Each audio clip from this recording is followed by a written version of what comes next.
This month, Enjoy Life magazine features author and motivational speaker Nicole Simpson. Grab a seat and take a listen as she tells us who she is, what makes her original, and why she shares her victory story. Coming up right after these words from our sponsor. Music for Souls Foundation has been working diligently over the past few years to serve needy families in Haiti.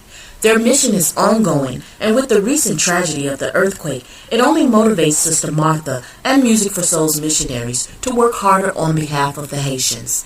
If your heart moves you to help and you want to be sure that your funds are being allocated appropriately, contact Sister Martha Wisby Wells of Music for Souls Foundation at 786-314-1630. You may also visit musicforsouls.com. Thank you.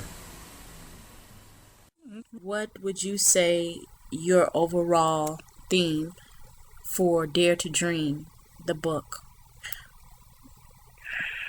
Well, actually, I'm glad you asked, because we have a campaign this year that's titled Dare to Dream with Me. And what I would love to see happen is that we begin to explore our natural talents and abilities. And if we can explore our natural talents and abilities, then we can make a determination if we're happy in where we're standing in our lives. And so when I look at the outcome of Dare to Dream, I know that we're going to have to face some of our past issues, past hurts, past pains. But if we can get through that, I believe we can live a life of purpose. People don't understand, or people don't really know what their true purpose in life is. This book is not about helping you figure out your purpose, but what it will do is it will help you to reflect on when you were younger. And all of us can think about this. When we were younger, we began to think about, when I get older, I want to do this. And you have these reasons why you wanted to do that. And even in the crevices of our hearts, I believe all of us are dreamers. How do we make those dreams come from abstract thoughts to realities in our lives? And so that's what I'm committed to doing even in this year. And here's where dreams die, and I call them hindrances and roadblocks. Dreams die as soon as we get to the place where we've got to figure out how to pay for it.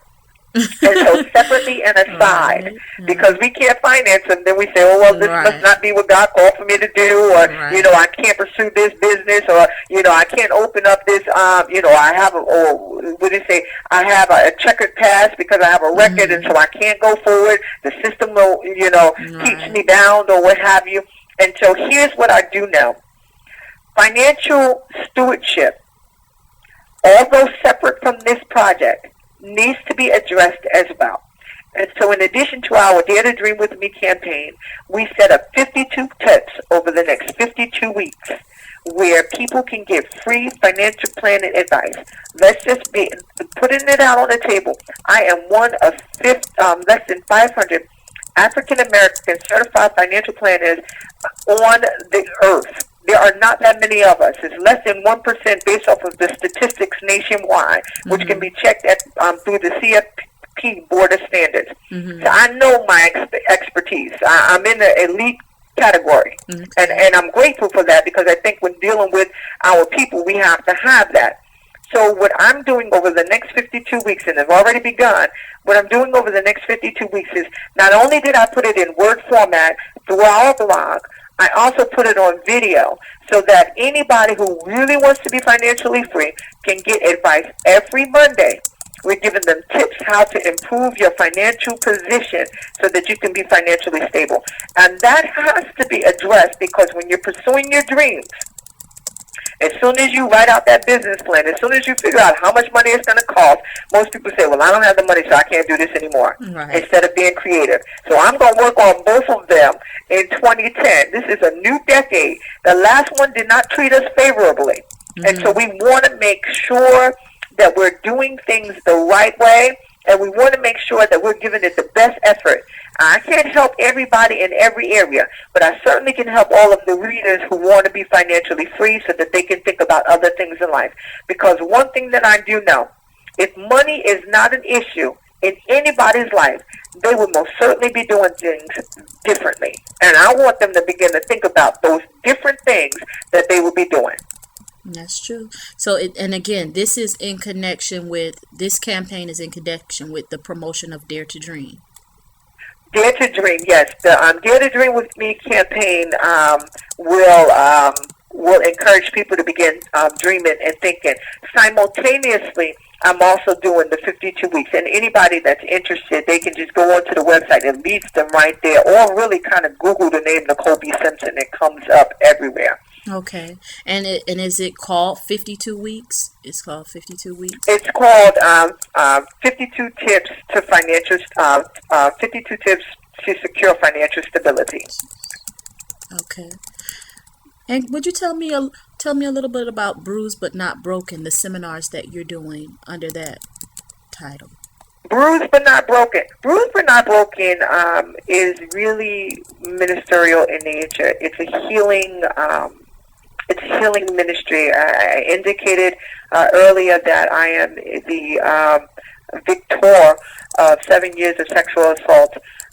And I grew up in a household of abuse, and so I know what physical abuse is like. I know what domestic violence is like. I, fortunately, as an adult, have never experienced it personally, but I do know that these are some of the challenges. Most people don't realize that 1 out of 3 women are sexually assaulted, 1 out of 5 men, and so it impacts all of us in a way. Bruised But Not Broken deals with that issue head on. And it addresses the fact that you're still here and you can move forward from this, and that although it's painful and your mindset has shifted and you may not be able to trust those that are around you, know that God is faithful and God is just, and that if you would begin to trust and depend upon Him, the total healing, the total aspect of comfortability can be achieved in your life again. And I don't care what it is, if it was, sexual assault, if it was rape, if it was abandonment, if it was domestic violence, even though this thing got you down, it did not break you. It doesn't have to break your spirit. I liken the example to each one of us have had some sort of accident in our lives. We scraped our knee, we fell off a bike, we, injured ourselves. And after a while, it may leave a scar, but the pain from that fall does not affect us anymore over the passage of time. Now, some of us do have permanent scars, and it serves as a reminder that this happened. And even when you look at it, you might even remember the pain, but when you touch it, it's no longer painful. And I believe that, even though we've had chronic pain in our lives, we can recover where it's not painful anymore. And that's what Bruised But Not Broken is all about.